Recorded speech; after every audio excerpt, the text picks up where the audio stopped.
hydrogen. Because it only has one electron, it can readily combine to 1, 2, 3, or 4 hydrogens. This ability of carbon,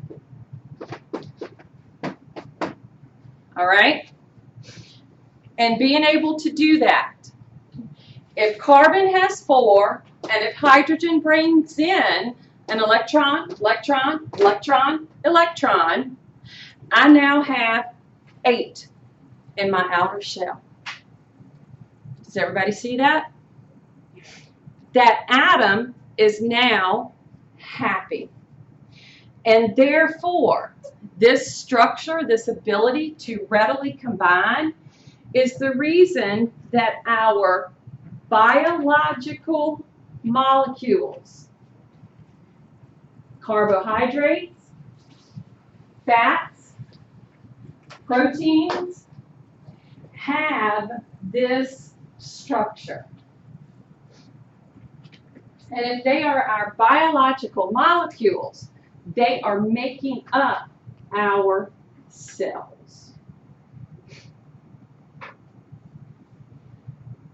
Now, the elements, as they exist on the periodic table, all right, if you're familiar with the periodic table, because they all have information, okay, they'll tell us their atomic number, their atomic weight, okay.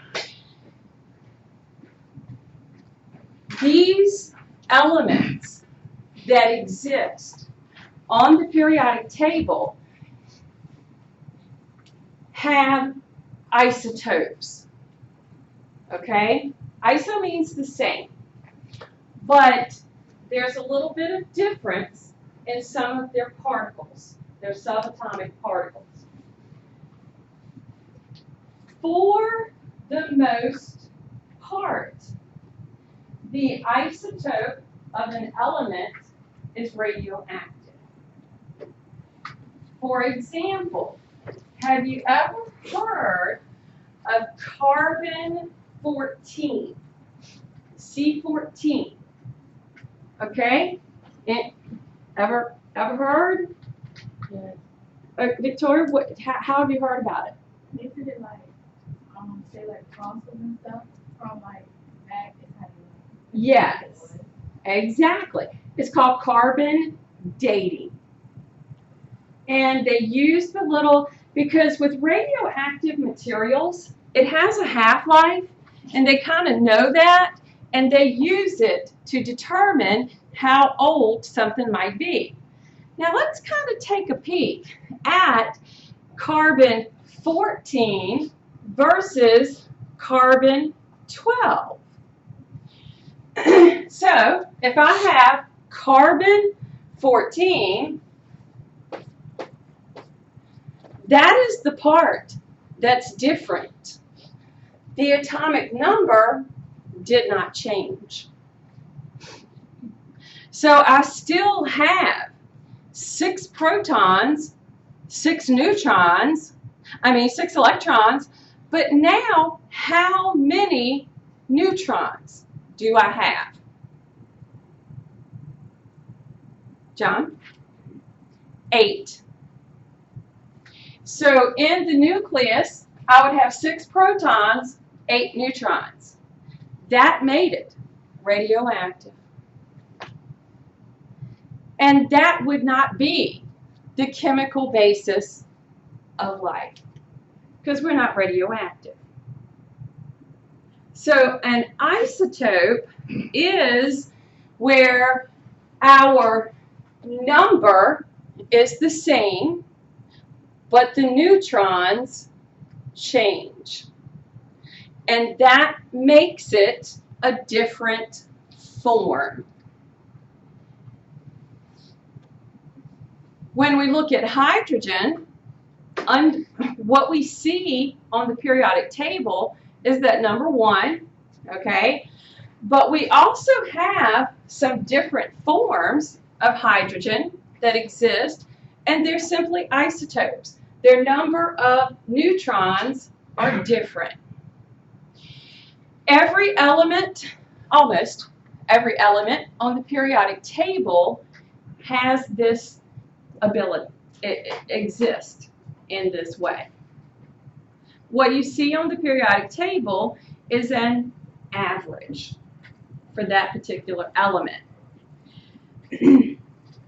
One of the ways that isotopes, meaning it's now radioactive, one of the ways that that becomes important to us, meaning the humans, okay, we use that radioactivity in a lot of our imaging techniques, x-rays, okay, and in research. So, for example, they can take a glucose molecule, which is our simplest molecule that the body can use. They can tag it, meaning they make it radioactive. You can be given that chemical, and your brain will light up for the PET scan, which is kind of cool. If you've ever had to have any type of radioactive imaging, okay, it's really cool. You know, you kind of get injected with something, of course, that's radioactive. They usually stick you off in a room all by yourself, all right, so that you're not around other people, because they don't want you exposing other people to your radioactivity. They let the material move throughout your body, and then they simply come and image that part of the body that's going to uptake that chemical, which is kind of cool. So we're finding that we can use these radioactive materials to help treat cancers. Cancer research has really come a long way. And then, of course, sterilizing materials, tools, okay? So we have learned, even though learning about how to use radioactivity has a lot of history that wasn't as easy, okay? So it took a lot for us to learn how to use this material. And they're actually adding elements to the periodic table pretty much, I wouldn't say all the time, because chemistry is difficult, okay? But on a regular basis, and these are now man-made materials. These are man-made elements. They're radioactive, but we're learning how to use them, hopefully, in productive ways. The elements from the periodic table that we're going to find are common in the human body. Most definitely carbon. Carbon, carbon, carbon, carbon.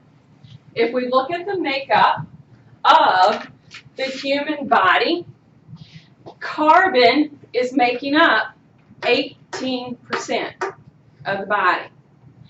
Hydrogen, about 10, a little over 9 to 10. Nitrogen, 14. But look at oxygen.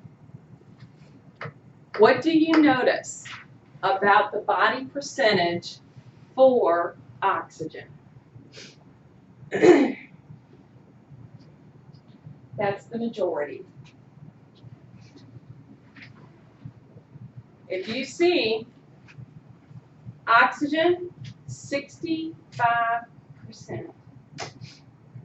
Why?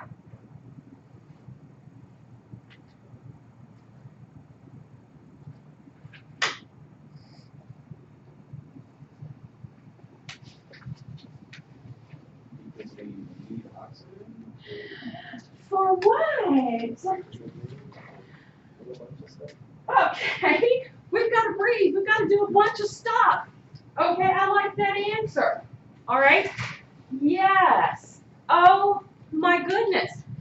How many of you all like your red blood cells and the ability of the blood to move to the cells, get nutrients there, get rid of waste, and keep things kind of running nice? How many of y'all like that?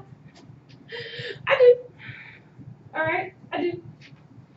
Yes, you're going to find that even though we're associating quite a bit of oxygen, because it is, we have to remember that is found on the hemoglobin of those red blood cells, making its way all the way around the body.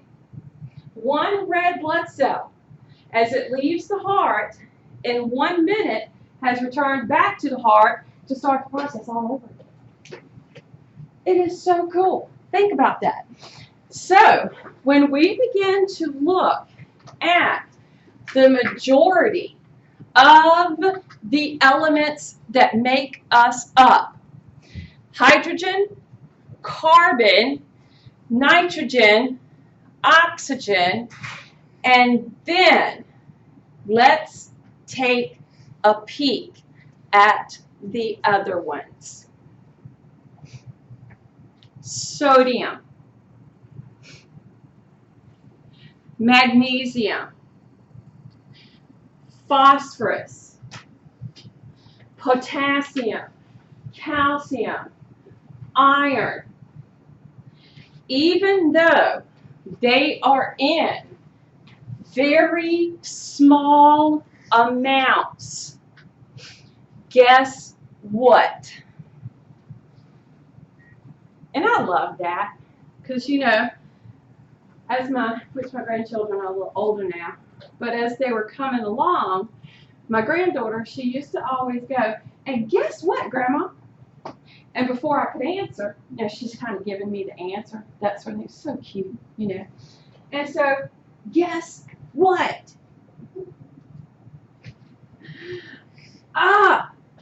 The ones that are in these small amounts, they're going to be operating a ton of stuff in your bodies.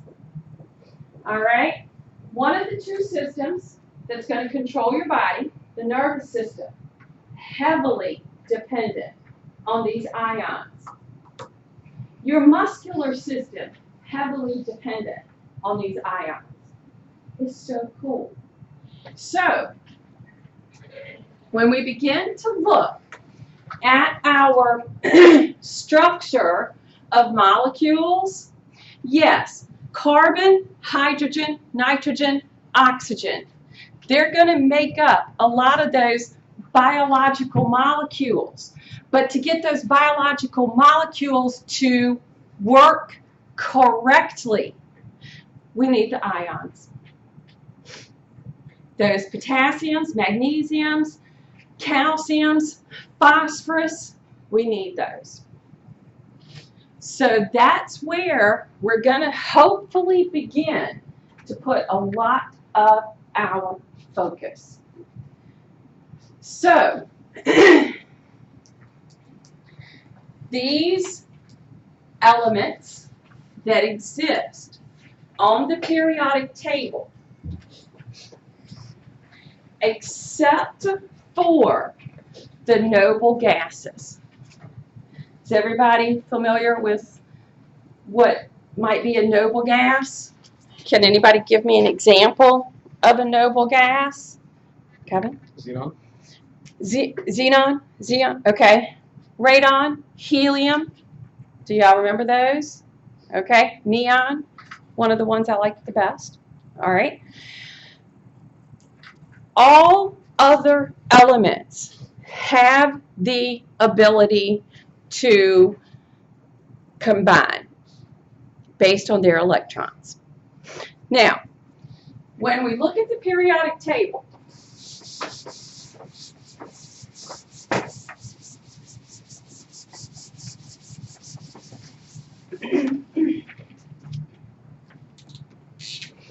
you usually see the periodic table where hydrogen is kind of up here by itself, all right? And then you kind of see structure like this,